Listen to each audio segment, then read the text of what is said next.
Pemirsa, perayaan HUT ke-81 Republik Indonesia di Kabupaten Bandung, Jawa Barat diwarnai kericuhan. Lerai kericuhan, Kapolsek dan Ramil Cicalengka dianiaya.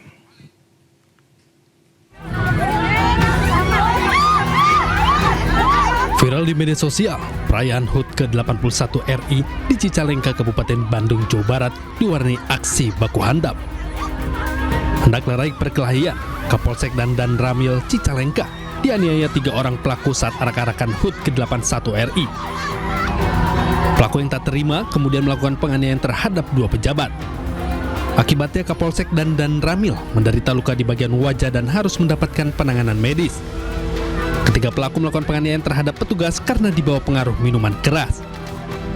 Berselang 6 jam, ketiga pelaku berhasil ditangkap Satuan Reserse Kriminal Polresta Bandung. Kami telah mengamankan 4 orang terduga pelaku. Saat ini hasil pemeriksaan penyidik yang telah kami tetapkan terhadap pelaku, 3 telah kami tetapkan sebagai tersangka. Akibat perbuatannya, ketiga pelaku terancam 5 tahun penjara. Dari Kabupaten Bandung, Jawa Barat, Yohan Pangestu, iNews melaporkan.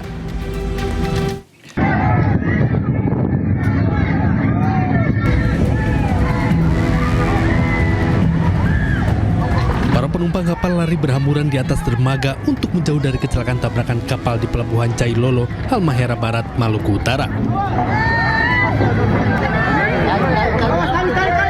Kapal KM Permata Opi akan bersandar di dermaga, namun secara tidak terduga, kapal KM Permata Obi meningkatkan kecepatan hingga menabrak buritan kapal Queen Mary yang bersiap berlayar. Insiden itu membuat warga yang berada di atas dermaga pelabuhan maupun sejumlah penumpang yang berada di kapal panik dan berteriak histeris hingga suasana menjadi kepanikan. Kepala Kantor Unit Penyelenggara Pelabuhan Kelas 3 Jailolo, Rosihan Gamjim menyampaikan bahwa insiden itu disebabkan karena murni faktor cuaca. Sebelum tali tambatnya diikat di bolder, datang angin kencang dan tak terhindarkan lagi kejadian tubrukan itu terjadi antara kapal KM Permata Obi dan kapal Queen Mary yang sedang melaksanakan persiapan keberangkatan. Meski tidak menimbulkan korban, kerusakan besar dialami dan sejumlah kendaraan roda 2 milik penumpang mengalami rusak berat. Dari Ternate, Maluku Utara, Ismail Sangaji, iNews melaporkan. Pemirsa, BEM Universitas Indonesia membubarkan diri usai membawa 8 tuntutan dalam aksi suarakan aspirasi yang digelar di kawasan Tamrin, Jakarta.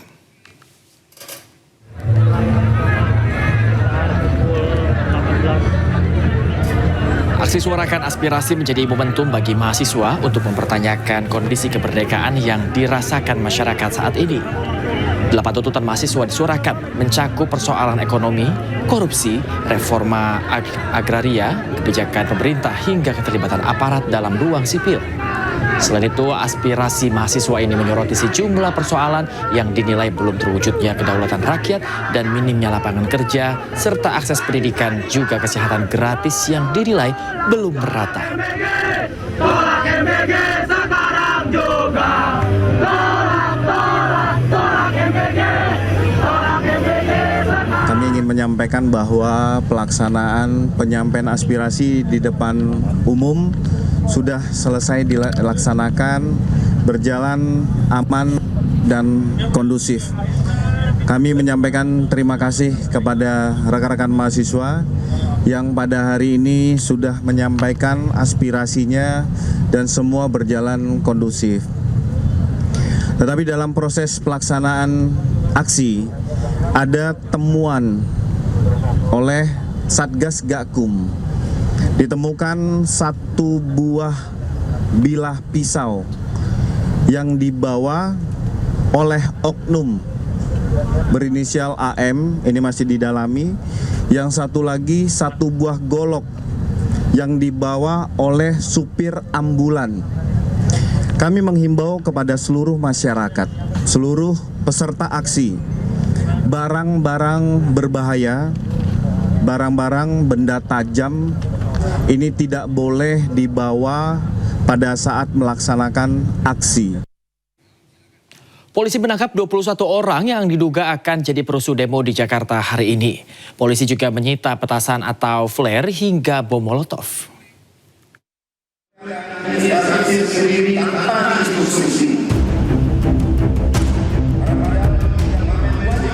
Polda Metro Jaya mengamankan 21 orang yang diduga akan membuat rusuh saat aksi penyampaian pendapat oleh mahasiswa di Jakarta pada Selasa hari ini. Polisi turut menyita barang bukti berupa flare hingga molotov. Dan preemptive education, Polda Metro Jaya mengamankan 21 orang saat ini dalam dimintai keterangan di Ditreskrimum Polda Metro Jaya terkait tentang membawa barang-barang yang dapat membahayakan peserta aksi dan petugas pengamanan serta masyarakat di sekitar. Adapun barang-barang tersebut berupa petasan ataupun flare, botol yang dipersiapkan sebagai pemicu ataupun pemantik sebagai bom molotov. BNPB mencatat hingga hari keempat jumlah korban meninggal dunia mencapai 70 jiwa, sementara korban luka mencapai 1.000 lebih.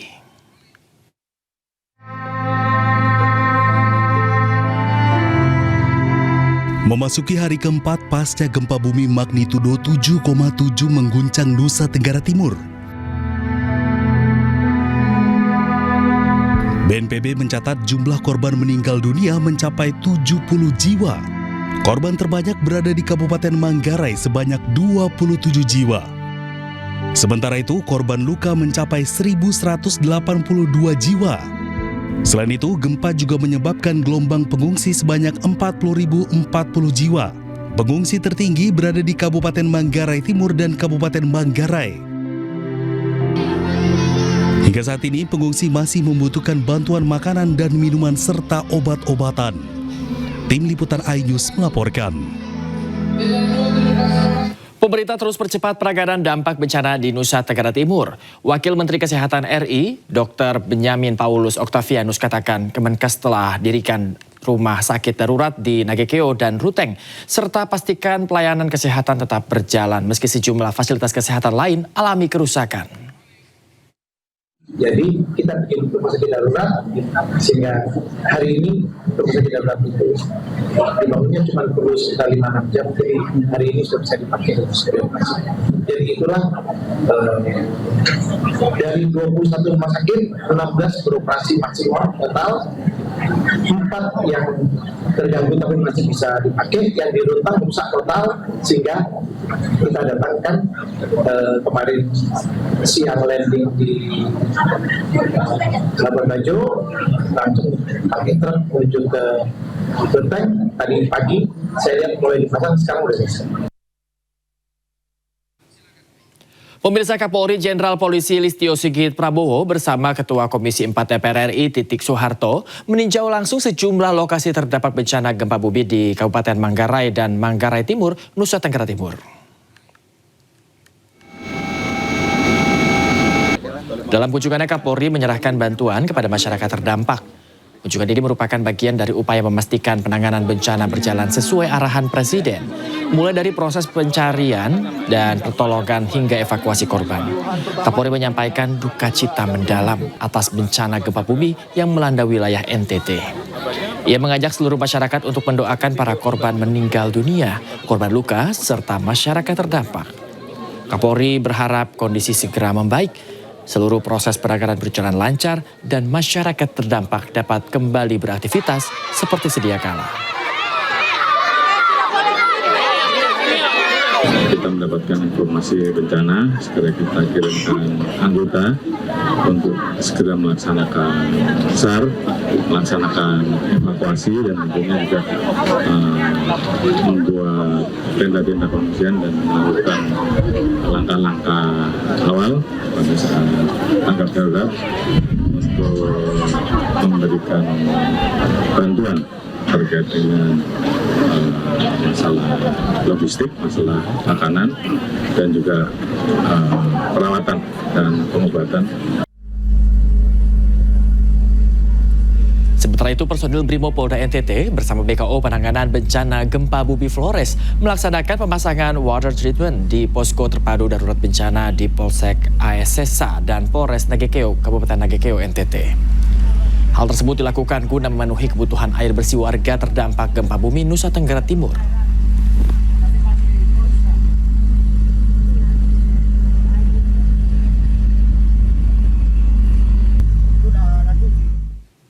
Kini kita ke informasi lainnya, pemirsa. Para menteri mencuri perhatian saat pesta rakyat dan karnaval HUT ke-81 RI di Monas. Menteri ESDM Bahlil Lahadalia berjoget dan sapa warga yang menonton.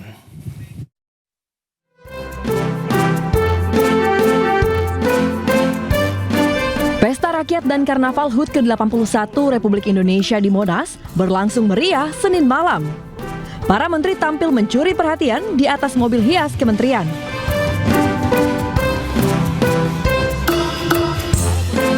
Menteri ESDM Bahlil Lahadalia berjoget di atas kendaraan hias yang melintas di hadapan warga. Aksi Bahlil pun juga membuat Presiden Prabowo Subianto ikut berjoget.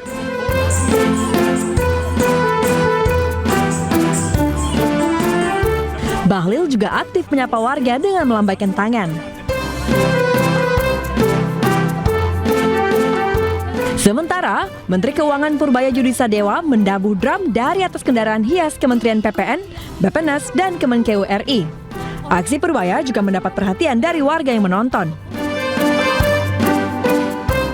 Selain Menteri Bahlil dan Purbaya, aksi para menteri lain juga tak kalah heboh. Aksi para menteri di parade mobil hias kementerian ini menjadi hiburan tersendiri bagi warga yang saksikan langsung parade.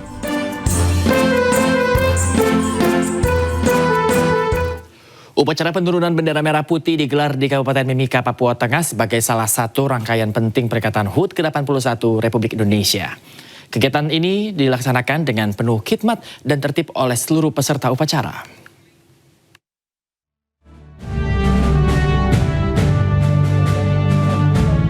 PT Freeport Indonesia menggelar upacara penurunan bendera merah putih yang berlangsung di Kuala Kencana, Kabupaten Mimika, Papua Tengah pada Senin. Kegiatan memperingati HUT ke-81 Republik Indonesia ini dilaksanakan dengan penuh hikmat oleh jajaran manajemen dan karyawan PT Freeport Indonesia serta seluruh peserta upacara.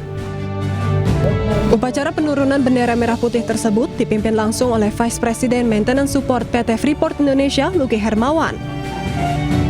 Presiden Direktur PT Freeport Indonesia, Tony Wenas, mengatakan semangat bangkit bersama tercermin dalam proses pemulihan operasi tambang bawah tanah, sekaligus tekad seluruh karyawan untuk terus memberikan kontribusi bagi Indonesia. Sepanjang tahun 2025, PT FI telah memberikan kontribusi kepada negara sebesar 75 triliun rupiah, termasuk sekitar 13 triliun rupiah yang merupakan bagian dari pemerintah Provinsi Papua Tengah. Melalui semangat One Freeport dari Timur Indonesia kita bangkit bersama, PT FI berkomitmen untuk terus tumbuh bersama masyarakat dan memberikan manfaat berkelanjutan bagi generasi sekarang maupun mendatang. Sebelumnya, upacara pengibaran bendera merah putih juga digelar di 6 lokasi, yakni Tembagapura, Kuala Kencana, Nabire, Smelter PT FI, PT Smelting di Gresik, dan kantor PT FI Jakarta. Dari Mimika, Papua Tengah, Nathan Making, iNews melaporkan. Pemirsa, MNC Insurance Business Group memborong 3 penghargaan dalam ajang 27th Infobank Insurance Award 2026 di St. Regis, Raja Wali Place, Jakarta Selatan. Penghargaan tersebut menjadi capaian bagi transformasi bisnis dan penerapan Good Corporate Governance yang dijalankan MNC Life dan MNC Insurance selama 4 tahun terakhir. MNC Insurance Business Group kembali menorehkan prestasi melalui penghargaan yang diterima pada ajang 27th Infobank Insurance Awards 2026 di St. Regis, Raja Wali Place, Jakarta Selatan. Penghargaan diraih oleh 2 anak usaha, PT MNC Life Assurance atau MNC Life dan PT MNC Asuransi Indonesia atau MNC Insurance. MNC Life meraih predikat The Excellent Performance Life Insurance Company Equity Class di bawah 250 miliar rupiah, serta The Best Performance in Equity Class under 250 miliar rupiah. Sementara MNC Insurance mendapatkan predikat The Excellent Performance General Insurance Company in Equity Class 250 hingga 500 miliar rupiah. Penghargaan kali ini sungguh terasa spesial, di mana menandakan transformasi yang kami lakukan 4 tahun terakhir membuahkan hasil. Perubahan bisnis dan juga terus mengedepankan good corporate governance, membuahkan kinerja yang konsisten selama 4 tahun terakhir ini. Pencapaian ini menjadi apresiasi atas konsistensi MNC Insurance dalam menjaga kinerja dan fundamental perusahaan di tengah dinamika industri yang terus berkembang. Pencapaian ini menjadi apresiasi atas transformasi yang telah dilakukan dan akan terus dilakukan melalui penguatan fundamental bisnis, tata kelola, serta penyediaan layanan perlindungan yang relevan dengan kebutuhan masyarakat. Dari Jakarta, Dias Triawan, Andri Setiawan, iNews melaporkan. DPR RI dan pemerintah telah memfinalisasi status dan jumlah guru P3K untuk menjadi PNS. Menurut Menteri Keuangan Purbaya Yudi Sadewa memastikan pengangkatan status guru pegawai pemerintah dengan perjanjian kerja tidak akan membahayakan kondisi fiskal untuk tahun 2027.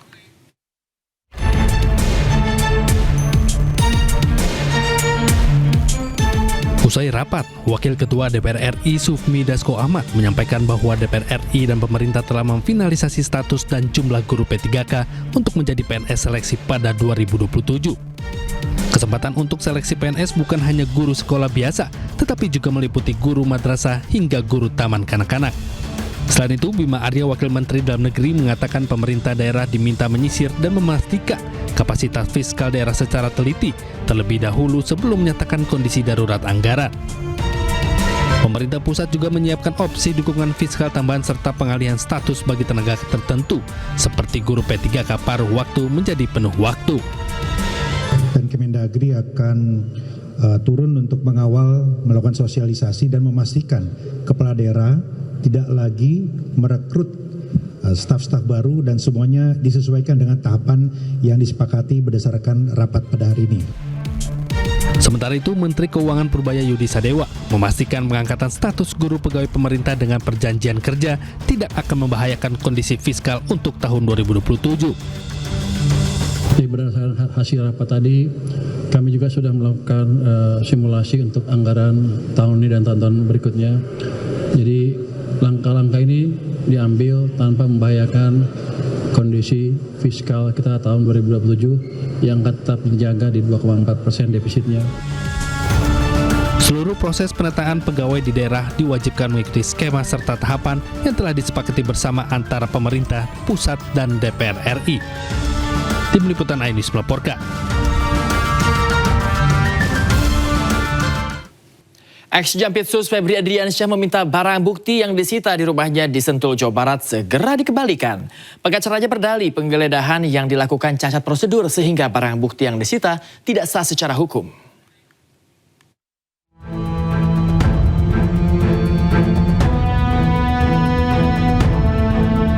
Tidak terima uang setengah miliar rupiah dan 74 kg emas disita penyidik.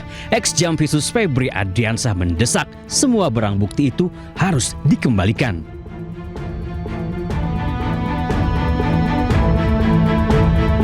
Pengacaranya berdalih penggeledahan yang dilakukan oleh penyidik di rumah Sentul cacat prosedur sehingga semua barang bukti yang telah disita harus segera dikembalikan.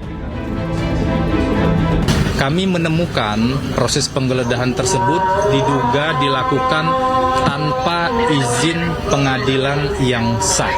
Sehingga kalau itu dilakukan tanpa dasar yang sah, maka konsekuensi lanjutannya tentu tidak sah. Terkait dengan penyitaan perlu dibedakan dua hal. Satu, barang-barang yang merupakan barang milik pribadi Pak FA dan atau keluarganya seperti dokumen-dokumen dan juga ada figura ya, foto keluarga yang itu barang milik pribadi yang tentu kami minta dikembalikan kepada pemilik. Sedangkan barang-barang lain yang disita, isu utamanya adalah prinsip teori pohon beracun dalam hukum.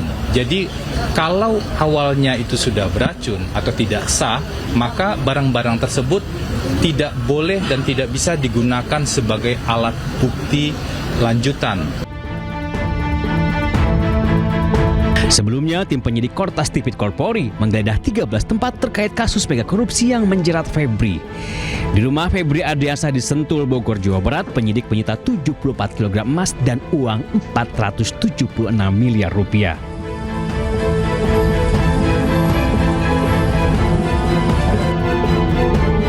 mantan orang penting di Kejagung itu telah ditetapkan sebagai tersangka dengan dugaan tindak pidana pencucian uang. Tim Liputan iNews melaporkan.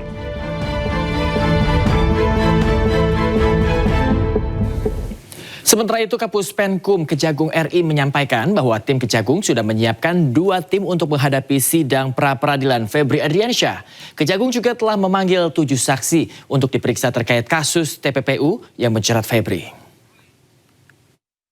Memang pra-peradilan ini merupakan bagian dari proses penegakan hukum dan hak dari tersangka dan penasihat hukumnya untuk mengajukan, dan ini diatur dalam KUHP bagaimana tata cara dan mekanismenya. Tim penyidik 9 telah siap untuk menindaklanjuti permohonan peradilan tersebut dan telah menunjuk 2 tim penyidik untuk menghadapi pra-peradilan tersebut, yaitu dipimpin oleh Saudara Riono dan Saudara Haribibowo dan kawan-kawan.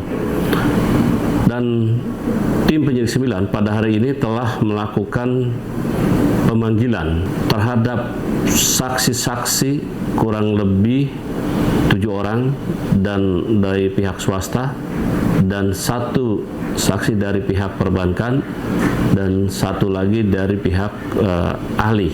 Mereka, saksi-saksi ini terjadwal untuk dilakukan pemeriksaan pada hari ini dalam kasus TPPU dan yang tindak pidana asalnya tindak pidana korupsi atas nama tersangka FA. Sidang pra-peradilan jilid 4 Roy Suryo digelar di Pengadilan Negeri Jakarta Selatan. Roy Suryo mempermasalahkan surat pemberitahuan dimulainya penyidikan atau SPDP dan pencekalan dirinya ke luar negeri. Dan pemirsa, usai sudah kebersamaan kita dalam iNews Malam hari ini. Temukan informasi-informasi terbaru lainnya di www.inews.id. Cuplikan tayangan berita iNews dapat Anda saksikan di kanal YouTube @officialinews. Pemirsa, mewakili kerabat kerja yang bertugas, saya Bayu Pradana pamit undur diri. Terima kasih atas perhatian Anda. Selamat beristirahat, selamat malam, dan sampai jumpa.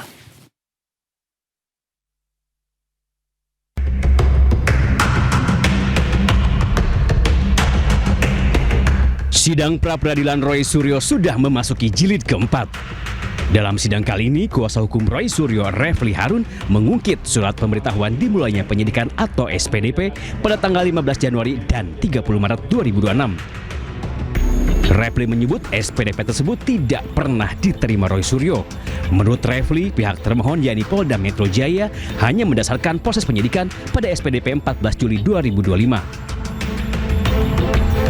SPDP itu tidak disampaikan kepada kita, yaitu SPDP tanggal 15 Januari dan 30 Maret 2026. Ya. Mereka hanya mendasarkan diri pada SPDP pada tanggal 14 Juli 2025. Mereka mengatakan bahwa SPDP 15 Januari dan SPDP 30 Maret itu hanya soal perubahan administratif, bukan yang sifatnya substantif. Padahal kita melihat perubahan yang substantif. Kenapa perubahan substantif? Karena dalam SPDP tersebut, terutama SPDP terakhir tanggal 30 Maret, itu mengandung perubahan-perubahan pasal yang disangkakan. Karena berlakunya KUHP yang baru. Bahkan ada beberapa pasal di dalam Undang-Undang ITE yang sebelumnya ada menjadi tidak ada. Siapa bilang ini hanya administratif? Ini substantif. Selain mempermasalahkan SPDP, Refli juga mempermasalahkan kerapian administrasi Polda Metro Jaya.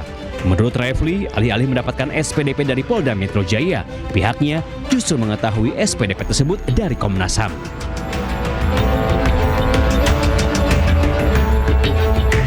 Dalam sidang pra-peradilan jilid keempat kali ini, Roy Suryo menggugat Polda Metro Jaya terkait sah atau tidaknya pencekalan dirinya ke luar negeri. Roy sendiri masih berstatus sebagai tersangka dalam kasus fitnah ijazah Jokowi. Tim Liputan iNews melaporkan.